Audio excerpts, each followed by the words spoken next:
নাম ধরে খেতাব করেননি, নাম দুইবার ধরেছেন প্রয়োজনে। সমস্ত নবীদেরকে আল্লাহ তাআলা নাম ধরে ধরে ডেকেছেন। ইয়া আদম, ইয়া আদম উসকুন আনতা ওয়া যাওজুকা ফিল জান্নাহ, ইয়া ইয়াহইয়া খুযিল কিতাবা বিকুওয়া, ইয়া মূসা, ইয়া যাকারিয়া, ইয়া সুলাইমান, ইয়া দাউদ। সমস্ত নবীদেরকে আল্লাহ তাআলা নাম ধরে ডেকেছেন। লেকিন গোটা কোরআনে কারীমে আল্লাহ তাআলা আমাদের রাসূলকে একবারও ইয়া আইয়ুহান নাবিয়্যু বলেন নাই, ইয়া মুহাম্মদ বলেন নাই, ইয়া আহমদ বলেন নাই। একবারও নাম ধরে কি করেন নাই? বলেন, ডাকেন। কেন এতটা প্রিয়তমকে নাম ধরে কেন ডাকেন নাই?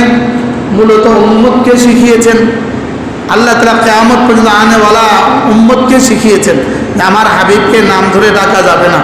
আর দুই নাম্বার হলো, মানুষ যখন মানুষকে বেশি ভালোবাসে তখন তার নাম ধরে না ডেকে অন্য কিছু দিয়ে ডাকে, আদরের সম্ভাষণ করে। আপনি আপনার ছোট বাচ্চাটাকে আম্মু কেন বলেন?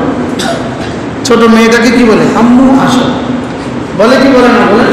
হ্যাঁ, কত নামে আপনি ডাকেন, আমার চাঁদ, আমার লক্ষ্মী সোনা, আমার চাঁদমণি, আমার চাঁদ, আমার কলিজা, এমন কত কিছুই তো আপনি বলেন। লেকিন কি বলে না?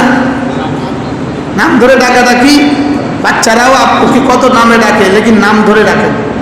মাকে কত নামে ডাকেন, লেকিন নাম ধরে ডাকেন। এটা হলো মহব্বতের চূড়ান্ত পরাকাষ্ঠা, যে আল্লাহ তাআলা তার রাসূলকে নাম ধরে ডাকেন নাই এবং কিয়ামত পর্যন্ত উম্মতকে শিখিয়েছেন নাম ধরে ডাকা যাবে না। যেভাবে তোমরা পরস্পরকে ডাকাডাকি করো, এভাবে যেন আমার রাসূলকে তোমরা না ডাকো।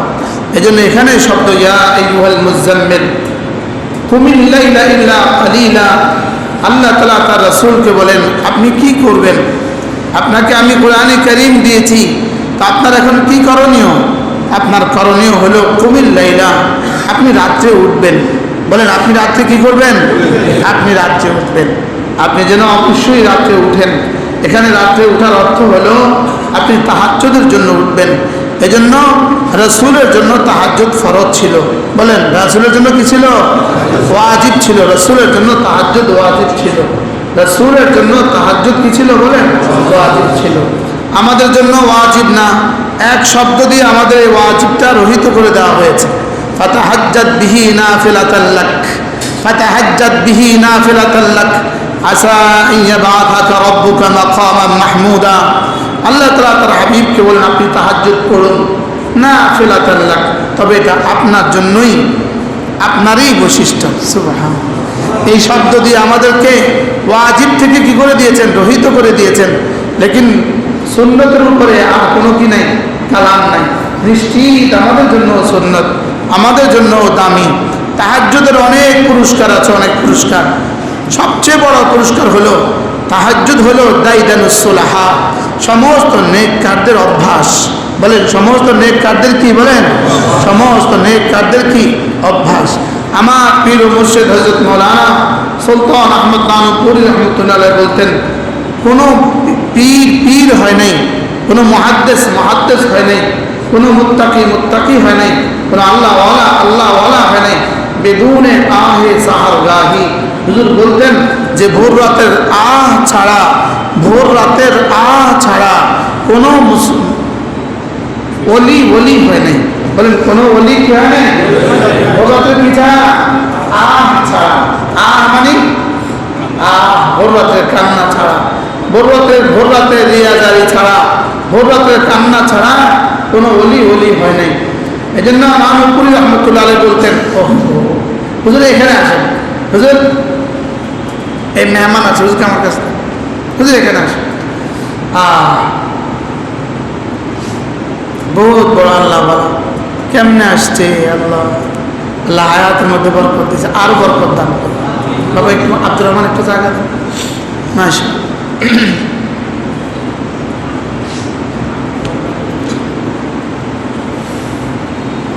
এজন্য তাহাজ্জুদ হলো সমস্ত নেক কাজের চিহ্ন।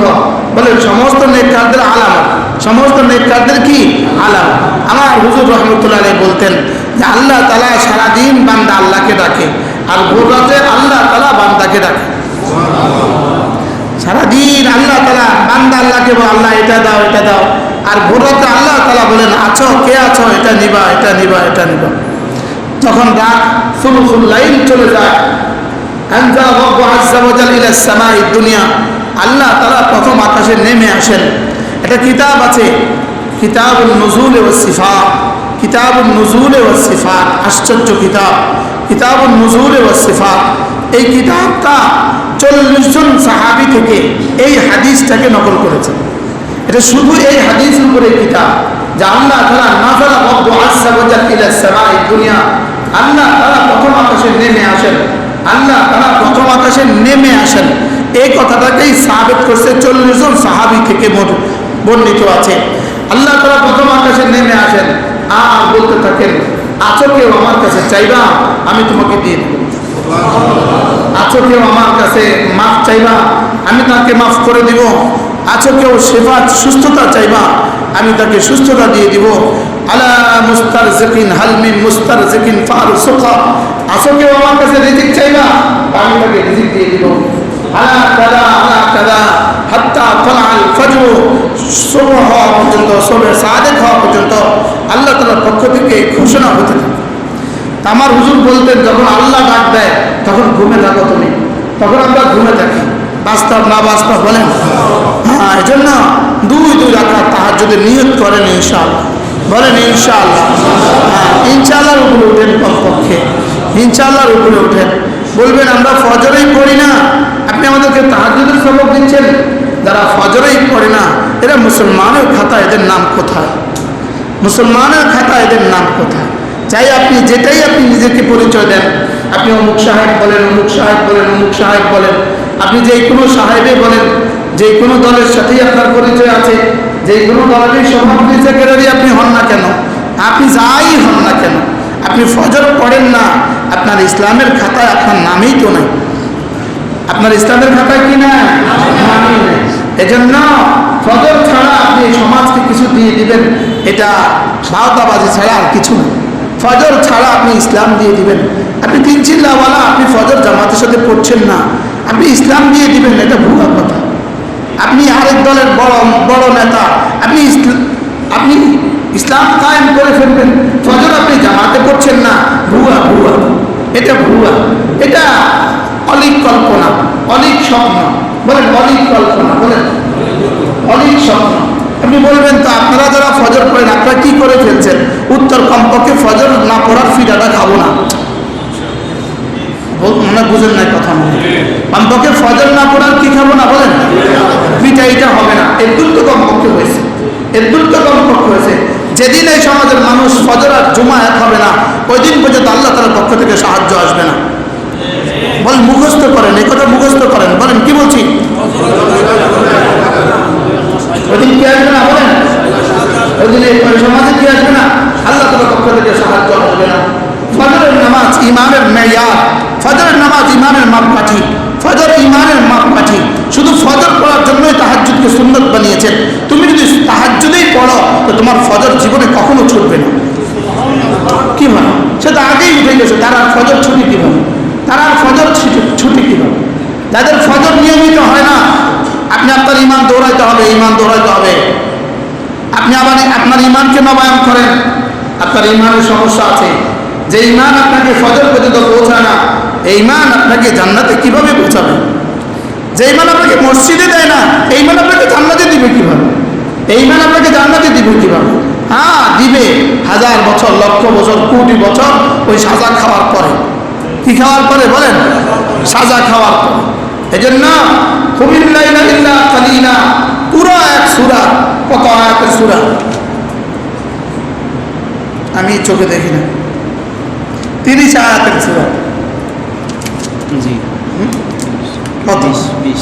20 আয়াতের সূরা, আমি এটা দেখি না। 20 আয়াতের সূরা, পুরো 20টা আয়াতে কারিমা আল্লাহ তাআলা তাহাজ্জুদের উপরে নাযিল করছে। পুরো 20টা আয়াত আল্লাহ তাআলা তাহাজ্জুদের উপরেই নাযিল করছে। পুরো সূরাটা এর উপরেই আল্লাহ তাআলা নাযিল করছে। কুমিল লাইলা ইল্লা কালিলা, আপনি উঠুন, রাত্রিবেলা উঠুন, সময় আমার হবে না, আমি পুরো সূরাটা আপনাদের সামনে খোলাসা করে দিই। পুরো সূরাটা কুমিল লাইলা ইল্লা কালিলা, আপনি রাতে উঠুন, আপনি রাতে উঠুন। কে কাকে বলেছেন? আল্লাহ তার রাসূলকে বলেছেন। আল্লাহ তার রাসূলের মধ্যস্থতা আমাকে বলেছেন, ইল্লা কালিলা, তবে অল্প একটু ঘুমান। তবে অল্প একটু কি? যদি ইল্লা কালিলা না বলতো, হইতে পারে আল্লাহ নবী জীবনে কখনো ঘুমাতেন না। এই ইল্লা কালিলা বলে কি করছে? অল্প একটু ঘুমের অনুমতি দিয়ে দিছে। এরপরে নিসফাহু, অর্ধেক ঘুমান, আও ইনকুস মিনহু কালিলা, অথবা তার চেয়ে কিছু কম করেন। মানে কদ্দুর এটাও আল্লাহ তাআলা একটু বলে দিয়েছে, যান অর্ধেক, যান আরো কিছু কম, যান আরো কিছু বেশি। কি হয়? আও জিদ আলাইহি, অথবা আরো কিছু বেশি করুন। তাহলে কয়টা শব্দ? ইল্লা কালিলা, নিসফাহু 2, আও ইনকুস মিনহু কালিলা 3, আও জিদ আলাইহি, আর একটু বাড়ান। আপনি রাত্রে উঠেন, আপনি রাত্রে উঠুন, একটু ঘুমান, একটু ঘুমান, যান অর্ধেক ঘুমান, আটটু কিছু বাড়ান, আটটু কিছু কমান। সুবহানাল্লাহ। নির্ধারিত করে দিলে কষ্ট হয়ে যেত, এই জন্য নির্ধারিত শব্দ বলেন নাই। সুবহানাল্লাহ। এটা নির্ধারিত করলে স্যার কি অবস্থা হইতো আমাদের? হ্যাঁ, কোরআন কি পরিমাণ জামে, কোরআন কি পরিমাণ পূর্ণাঙ্গ, কোরআন কি পরিমাণ স্বাস্থ্যসম্মত। সুবহানাল্লাহ। আচ্ছা, যদি একটা বলতো তো আমাদের কি অবস্থা হইতো? কি? এবার বলে আও জিদ আলাইহি, আরো কিছু বাড়ান। এবার বলে আর কি করবেন আপনি? উঠে কি করবেন? ওয়ারাত্তিলিল কুরআন তারতিলা, দাঁড়ান, দাঁড়িয়ে দাঁড়িয়ে নামাজে দাঁড়ান, নামাজে দাঁড়িয়ে দাঁড়িয়ে কোরআনে কারীম ধীরে ধীরে পড়তে থাকুন। আসেন আসেন বাবা, আসেন বাবা। জি, দরজার সামনে যিনি আছেন দেন। এই শব্দটা এই যিনি আসছে এখন অন্যদের জন্য কি করণীয় জানেন? এটা কোরআনে কারিমে আছে,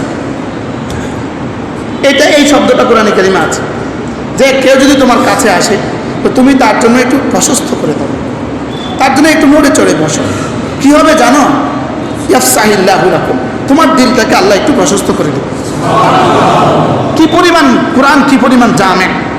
রাব জানতেন এরকম কেউ আসবে, ওই বেচারা ঢুকে যাবে, তখন অন্যরা বিরক্ত হবে, তো রব জানতেন এটা, এই জন্য এটা বলেছে। দেখছেন? ওয়ারাত্তিলিল কুরআনা তারতিলা, আর ধীরে ধীরে একটু কোরআনে কারীম পড়ুন। সুবহানাল্লাহ। আপনি রাত্রে উঠুন, ধীরে ধীরে কোরআনে কারীম পড়ুন। বলেন রাত্রে উঠুন, ধীরে ধীরে কোরআনে কারীম পড়ুন। আচ্ছা, আপনার 70 বছরে, আমার 50 বছরে, আমি জীবনে কখনো এমনটি করলাম না। কোরআনের সাথে আমার কি সম্পর্ক? আচ্ছা, রাসূলের সাথে আমার কি সম্পর্ক? বলেন বলেন বলেন বলেন। কল্পনাও তো করেন নাই, কল্পনা রমজানের সাহারিতে উঠা ছাড়া কল্পনাও করেন নাই আল্লাহর নবী জীবনে কি করছেন। রাসূল তো জীবনে কোনোদিন তাহাজ্জুদ ছাড়েন না, কোনোদিন তাহাজ্জুদ ছাড়েন না। এখন আমার ভাই, এখন এই মুহূর্তে আমার এই বক্তৃতা দ্বারা বাইরে গিয়ে কি বলবে জানেন? আর কিছু পারে না। কি বলবে বলেন? তা আমি বলি আপনি যেমন বলছেন আমি আর কিছু পারি না, আমিও তো বলবো আপনি তাহাজ্জুদ পারেন না। মনে হয় বুঝেন না কথা বলছেন। আমিও তো বলবো আপনি কি করেন না। হ্যাঁ, রাসূল আপনারটা জীবনে কখনো করেন নাই, আর আমি যেটা করছি রাসূল জীবনে কখনো ছাড়েন নাই। আমি দাঁড়িয়ে ওয়াজ করি, তো দাঁড়িয়ে ছাড়া আর কিছু পারে না। আমি তো হ্যাঁ, আমি যেটা করছি এটা রাসূল জীবনে কখনো ছাড়েন নাই, আর তুমি যেটা করছো এটা রাসূল জীবনে কখনো করেন নাই। বুঝাতে পারি নাই মানুষ। রাসূল তাহাজ্জুদ কবে কবে ছাড়ছে? আপনি আপনার মনকে এবার জিজ্ঞেস করেন, আপনি কবে কবে করছেন? রাসূলের সাথে আপনার কি প্রেম আর কি ভালোবাসা? রাসূলের সাথে আমার কি প্রেম আর ভালোবাসা? সময় কম, আমার হাতে সময় কম। ওয়ারাত্তিলিল কুরআনা তারতিলা, ধীরে ধীরে কোরআনে কারীম পড়ুন। এবার কি বলে? ইন্না সানুলকি আলাইকা কাওলান তাকিলা। এটা ছিল কোরআনে কারীমের ইকরা বিসমি রাব্বিকাল্লাযী খালাকের পরে দ্বিতীয় নাযিলকৃত আয়াত, দ্বিতীয়তম নাযিলকৃত আয়াত। এখানেই যেন আল্লাহ তাআলা রাসূলকে বলেন উঠেন। নাযিলে হয়েছে অল্প, নাযিলে তো হয়েছে কি? নাযিলে তো হয়েছে অল্প। এবার আল্লাহ তাআলা বলছেন যে শোনো, এখন যা আছে তা পড়তে থাকো, আর সামনে আমি তোমার কাছে আরো অনেক পাঠাবো। আরো কি পাঠাবো? আরো পাঠাবো। ইন্না সানুলকি আলাইকা কাওলান সাকিলা, আমি আপনার কাছে একটা ভারী কিতাব পাঠাবো। আমি আপনার কাছে একটা কি পাঠাবো? ভারী কিতাব পাঠাবো। আবার বলেন, আমি আপনার কাছে একটা কি? কত ভারী এটা? ইন্না আরাদনাল আমানাতা আলাস সামাওয়াতি ওয়াল আরদ ওয়াল জিবাল ফাআবাইনা আন ইয়াহমিলনাহা ওয়া আশফাকনা মিনহা ওয়া হামালাহাল ইনসান। এটা কত ভারী! আমি এটা 7 আসমানের কাছে পেশ করেছি, 7 জমিনের কাছে পেশ করেছি, আমি এটা পাহাড়ের কাছে পেশ করেছি। সকলেই ঘাবড়ে গেছে আর এক বাক্যে বলে উঠছে, আমরা এটা পারবো না। ওয়া হামালাহাল ইনসান। আর মানুষ বলছে আমি পারবো। সুবহানাল্লাহ। মানুষ বলছে আমি কি? আমি পারবো। এখানে মানুষের একটা হলো মুহাম্মদ সাল্লাল্লাহু তাআলা আলাইহি ওয়াসাল্লাম। আল্লাহ তাআলা যখন পেশ করছেন তিনটার কাছে, তো আলমে আওয়াল এক বাচ্চার রূহ, ওই বাচ্চা মুহাম্মদ সাল্লাল্লাহু আলাইহি ওয়াসাল্লাম, তিনি বললেন যে আমি পারবো। কি আরেকটা হলো কিয়ামত পর্যন্ত আনেওয়ালা সমস্ত হুফাজে কেরাম, সুবহানাল্লাহ, তারা কি বলছে? জি আমরা পারবো, আমরা উঠাবো। তাহলে আল্লাহ তাআলা এই জন্য আল-ইতকান ফি উলুমিল কুরআনের মধ্যে আল্লামা জালালউদ্দিন সুয়ুতী রাহমাতুল্লাহ লিখছেন, আল্লাহ তাআলা এক মুমিনের কলিজাকে 7 আসমান আর 7 জমিনের চেয়েও শক্তিধর বানিয়েছেন। মুমিনের কলবকে বলেন, কি বলছে বলেন? মুমিনের কলবকে কি বানিয়েছেন?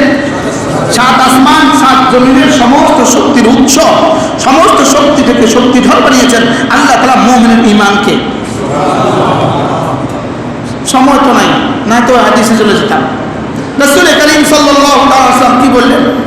আল্লাহ তাআলা যখন জমিন বানাইলেন, জমিন কাঁপতে ছিল, তো বলেন আল্লাহ এটা তো কাঁপে, এটাতে কি হবে? তা আল্লাহ তাআলা পাহাড় বানায় দিলেন, জমিন জমে গেল। এবার আল্লাহ এত আশ্চর্য, এত বিশাল জমিন এভাবে আপনি জমায়া দিলেন পাহাড় দিয়া, তো আল্লাহ তাআলা পাহাড়ের চেয়ে আশ্চর্য কিছু আপনার কাছে আছে? তো আল্লাহ তাআলা লোহা বানায় দিলেন। দেখো লোহা দিয়ে কিভাবে পাহাড়কে চূর্ণ চূর্ণ করে ফেলা যায়। ফেরেশতা, আল্লাহ এর চেয়ে আশ্চর্য কিছু কি আছে? হ্যাঁ, এর চেয়ে আশ্চর্য কিছু আছে। আল্লাহ তাআলা এবার আগুন বানালেন, দেখো আগুনে দিলে লোহা কিভাবে পানি হয়ে যায়। আল্লাহ এর চেয়ে আশ্চর্য কিছু কি আছে? আল্লাহ তাআলা এবার পানি বানায় দিলেন, দেখো এবার পানি দিয়ে কিভাবে আগুন নিভিয়ে ফেলা যায়। আল্লাহ তাআলা পানি, এত শক্তিধর পানি, আগুন নিভানো যায়, যে আগুন দিয়ে লোহা গলায় ফেলা যায়, আর সে আগুন পানি দিয়ে নিভিয়ে ফেলা যায়। এই আগুন পানির চেয়ে শক্তিধর কিছু আছে। আল্লাহ তাআলা এবার বানালেন হাওয়া, ফাখালাকাল হাওয়া, বাতাস বানায় দিলেন, দেখো বাতাস দিয়ে আমি পানিকে কোথা থেকে কোথায় নিয়ে যাই। কি হয়? পানি বাতাসের কথা শুনে পানি কি উপরে উঠে আনে, আবার জমিনে ফেলা, আবার। এরপরে আল্লাহ, তাহলে কি আশ্চর্য! জমিন, পাহাড়, আগুন, লোহা, আগুন, পানি। আল আজাবু মিন যালিক, আল্লাহ এর চেয়ে আশ্চর্য কিছু আছে? আল্লাহ তাআলা বলেন হ্যাঁ। তাহলে বাতাসের চেয়ে শক্তিধর কিছু কি আছে? আল্লাহ তাআলা বলেন হ্যাঁ।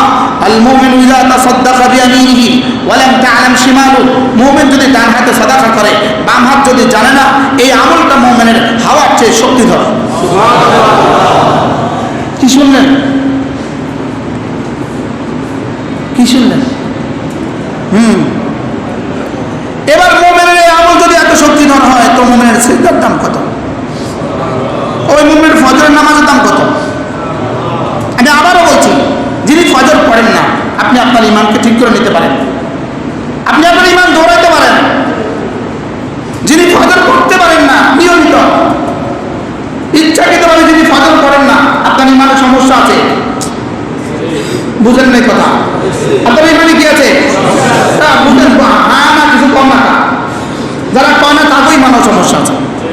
যিনি ফজর পড়েন না তার ইমানের সমস্যা আছে। কি বলছি বলেন? পড়বো তো ফজর ইনশাআল্লাহ। মুমিনের এক আমল সাদাকা, এক সাদাকা, এক সাদাকা। রাজুলুন তাসাদ্দাকা বিয়ামিনিহি, ডান হাতে সাদাকা করলো, ওয়ালাম তা'লাম শিমালু, তার বাম হাত জানলো না। আল্লাহ তাআলা বলেন এটা হাওয়ার চেয়ে শক্তিধর। সাদাকার অভ্যাস করা উচিত, সাদাকার অভ্যাস করা, সাদাকা যেন আমার অভ্যাসে পরিণত হয়, সাদাকা যেন আমার নিঃশ্বাসে পরিণত হয়। কি বলছি বলেন? সাদাকা কি অভ্যাসে পরিণত হয়? সাদাকা অভ্যাস, সাদাকা অভ্যাস, জিকির অভ্যাস, লিসানুন যাকির, জিহ্বা একটা জিকিরের মতো একটা জিহ্বা, আর আল্লাহর রাস্তা দাওয়াত দেওয়ার মতো একটা হাত তৈরি হয়ে যায়। হলো জিব্বা, আর সাদাকা বিখ্যাত বিখ্যাত দার্শনিক ছিলেন শাহ আতাউল্লাহ বুখারী রাহিমাহুল্লাহ তাআলা। তার এক বিখ্যাত উক্তি আছে, তিনি বলেন যে আমি পৃথিবীর হাজারো কিতাব গবেষণা করে আমি দুটো সিদ্ধান্তে উপনীত হয়েছি। দুটো জিনিস আমি পৃথিবীতে কোথাও একসাথে হতে দেখি নাই। এক নাম্বার কোনো জালেম টিকে থাকতে আমি পৃথিবীতে কোথাও দেখি নাই। জুলুম করে কেউ টিকে গেছে আমি পৃথিবীতে কোথাও দেখি নাই। কি বলছে বলেন বলেন বলেন? নেতানিয়াহু টিকে যাবে আপনি ভাবছেন? হ্যাঁ, এই কোরআন বুকে এই মসজিদে কালকের ফজর হবে কি হবে না সন্দেহ আছে। নেতানিয়াহু পৃথিবী থেকে ধ্বংস হবে সন্দেহ নাই। এটা ইমানের অংশ বানান, এটা ইমানের অংশ বানান। এটা কি? এটা ইমানের অংশ বানান। একজন দুজন নয়, একজন দুজন নয়, হাজারো লক্ষ লক্ষ লক্ষ, আরে হিসাবে হলো 60,000, লক্ষ লক্ষ মানুষ ফিলিস্তিনি কি লক্ষ লক্ষ মানুষ হত্যা করেছে, লক্ষ লক্ষ শিশু হত্যা করেছে, লক্ষ লক্ষ নারী হত্যা করেছে। এত লক্ষ মানুষকে হত্যা করে এই মানুষটা বেঁচে যাবে, নিরাপদে বেঁচে যাবে, আর তার নিরাপদ মৃত্যু হবে, এটা হইতে পারে না। আর এই দেশ টিকে যাবে, এটা হইতে পারে না। এই দেশ বেঁচে যাবে, এটা হইতে পারে না। ইসরায়েল পৃথিবী থেকে নিশ্চিহ্ন হবেই হবে, বলেন ইনশাআল্লাহ। লানত লানত নেতানিয়াহুর উপরে, লানত লানত লানত নেতানিয়াহুর উপরে, লানত লানত লাগান, লানত লাগান, আল্লাহ লানত তার উপরে, ফেরেশতাদের লানত তার উপরে, সমস্ত মাখলুকাতের লানত তার উপরে, আল্লাহ নিজে লানত দিয়েছেন তার উপরে, আল্লাহ লানত তার উপরে। এজন্য কোনো জালেম বেঁচে যাবে, এটা হবে না। বলুন কি বলছি বলেন? এটা হবে না।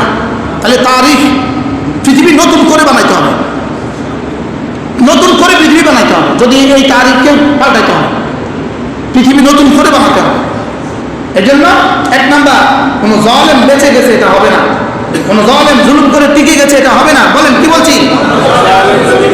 সামনেও যেন আর কেউ বাংলাদেশে জুলুম না করে, সামনেও যেন কেউ বাংলাদেশে আর কি বাংলাদেশের কেউ যেন আর জুলুম না করে। জুলম ইয়ারজিউ ইলা যালিম, জুলুম জুলুমকারীর দিকেই ফিরে, জুলুম জুলুমকারীর দিকেই ফিরে। দুই নাম্বার হলো সাদাকা দিয়ে কেউ ফকির হয়ে গেছে, এমন কোন ইতিহাস আমি দেখি নাই। জুলুম করে কেউ টিকে গেছে, বলেন, এমন ইতিহাস আমি দেখি নাই। সাদাকা দিয়ে কেউ টিকে গেছে, সাদাকা দিয়ে কেউ ফকির হয়ে গেছে। এক আল্লাহর বান্দা আমাদেরকে মাদ্রাসা করার জন্য ঢাকাতে 11 কাঠা জায়গা দিয়েছেন, 11 কাঠা। এই আল্লাহর বান্দা আজকে আমাদের এখানে আসছে। হাজী সাহেব একবার দাঁড়ান, দাঁড়ান। আল্লাহ হাজী সাহেবের হায়াতের মধ্যে বরকত দান। আবার ওখানে ঘরও করে দিয়েছে, ওখানে 50 লাখ টাকা পেয়ে ঘরও করে দিয়েছে। আমরা ওখানে মাদ্রাসা চালু করছি। ওটা মোতাওয়াল্লি, আমি আমাকে মোতাওয়াল্লি বানাইছে। আলহামদুলিল্লাহ বলে। ওই রোডের নাম আমার নামে, রোডের নাম লিখে দিচ্ছে কাশ্মীর এই পারে। আল্লাহ আমার হাজী সাহেবের হায়াতের মধ্যে বরকত দান করেন। আল্লাহকে দিলে কেউ ঠকে না, ভাই, আল্লাহকে দিলে কেউ কি ঠকে না। কি করবো আমি? এই সূরার শেষ আয়াত দেখেন, এই সূরার শেষ আয়াত দেখেন, ওয়াকিমুস সালাহ, ওয়াকিমুস সালাহ, পড়ো নামাজ, ওয়াতুজ যাকাত, দাও যাকাত। কত পাইলাম? ওয়াকরিদুল্লাহ কারদান হাসানা, আর আল্লাহকে মসজিদে মাদ্রাসায় এতিমকে অসহায়কে, সুবহানাল্লাহ, ওয়াকরিদুল্লাহ কারদান হাসানা, আল্লাহকে কর্জে হাসানা দান করো। তাহলে আতুজ যাকার বাহিরে এই শব্দ, তাইলে বোঝা গেছে এটা যাকাত ছাড়া। সুবহানাল্লাহ, যাকাতের ভিতরে তো আছে। ওয়াকিমুস সালাতা ওয়া আতুজ যাকাতা ওয়া আকরিদুল্লাহ কারদান হাসানা, নামাজ পড়ো, ওয়া আতুজ যাকাতা, যাকাত দান করো, ওয়া আকরিদুল্লাহ কারদান হাসানা, আল্লাহকে কর্জে হাসানা দান করো, ফিলিস্তিনি ভাই বোনদের জন্য দান করো। সুবহানাল্লাহ, ওয়া আকরিদুল্লাহ কারদান হাসানা। আচ্ছা, ত্রাণের লাইনে খাবারের জন্য লাইন ধরছে, ওখানে গুলি করে 50 জন হত্যা করছে। এর উদাহরণ পৃথিবীতে আর কোনোদিন ছিল? মজাক করতেছে, মজাক করতেছে। ত্রাণ দেওয়ার জন্য বাহিনী বানাচ্ছে আমেরিকা, ইসরায়েল। ত্রাণ দেওয়ার জন্য বাহিনী বানাচ্ছে। ওই ত্রাণের বাহিনীর কাছে আবার অস্ত্র তুলে দিচ্ছে, ওদেরকে অস্ত্র দিয়ে দিছে, ওদেরকে ত্রাণও দিয়ে দিছে। আর এবার বলছে যারা যারা লাইনে বিশৃঙ্খলা করে, লাইনে ধরে গুলি করে হত্যা করে, কোনো দায়িত্ব নাই, কোনো লাইব্রেরি। এভাবে প্রতিদিন ত্রাণের লাইনে শত শতকে হত্যা করতেছে। তোরে বলছে কে ত্রাণ দিতে? ত্রাণ দিতে যে মানুষগুলোকে আবার হত্যা করে। ত্রাণ দিতে যারা গেছে তাদেরকে তো দিতে দেয় না। ত্রাণ দিতে যারা গেছে তাদেরকে দিতে দেয় না। ত্রাণ দেওয়া মানুষগুলোকে হত্যা করে, ত্রাণ দেওয়া মানুষগুলোকে তারা হত্যা করে। এটা আল্লাহ এমনি ছেড়ে দিব ইনশাআল্লাহ। সেদিন আসবেই আসবে। ইহুদি গাছের পেছনে আশ্রয় নিবে, গাছের পেছনে। ইহুদি গাছের পেছনে আশ্রয় নিবে। গাছ কথা বলবে, গাছ বলবে ইন্না ওয়ারাই ইয়াহুদিয়া। মুসলিম শরীফ জিলদ আউয়ালের riwayat, ইন্না ওয়ারাই ইয়াহুদিয়া ইয়া আখিয়াল মুসলিম। হে মুসলিম ভাই, ইন্না ওয়ারাই ইয়াহুদিয়া। যেন গাছ বলবে ইয়া হামাস। সুবহানাল্লাহ বলেন। গাছ কি বলবে? ইয়া হামাস। হ্যাঁ, হামাসের মুসলিম ভাই, ইন্না ওয়ারাই ইয়াহুদিয়া। ইন্না, আল্লাহর কসম, আল্লাহর কসম, আল্লাহর কসম, হামাসের শেষ বিন্দু পর্যন্ত যুদ্ধ চলবে। আর হামাস কিয়ামত পর্যন্ত নিশ্চিহ্ন হবে না। এদের হাতেই দাজ্জাল নিহত হবে। এরাই ওই দাজ্জালের কাফেরের অংশ হবে ইনশাআল্লাহ। বলেন ইনশাআল্লাহ। এরা দাজ্জালের কাফের কি হবে বলেন? এটা আমাদের ঈমান। এটা আমাদের কি? এটা আমাদের ঈমান। এটা আমাদের ঈমান। ইন্না ওয়ারাই ইয়াহুদিয়া, আমার পেছনে একটা ইহুদি আছে, ফাকতুলহু, মার তাকে। আচ্ছা, গাছে যখন মুসলমানকে বলবে বিষয়টা কেমন লাগবে? কি গাছ কথা বলবে? মুসলিম শরীফের হাদিস। গাছ কথা বলবে ইন্না ওয়ারাই ইয়াহুদিয়া, আমার পেছনে একটা ইহুদি আছে, ফাকতুলহু, তাকে মার। মজা হবে না? হবে না ইনশাআল্লাহ। এই পৃথিবীতে 1 ইঞ্চি জায়গা হবে না যেখানে কুফর থাকবে, কুফর থাকবে, শিরিক থাকবে, কোনো জায়গা হবে না। কাঁচা পাকা ঘর, পৃথিবীর মাশরিক থেকে মাগরিব, শিমাল থেকে জুনুব, প্রতিটা ঘরে আল্লাহ ইসলামকে পৌঁছায় দেবে। ছোট্ট সূরার মধ্যেই আছে, আমরা তো জানি না।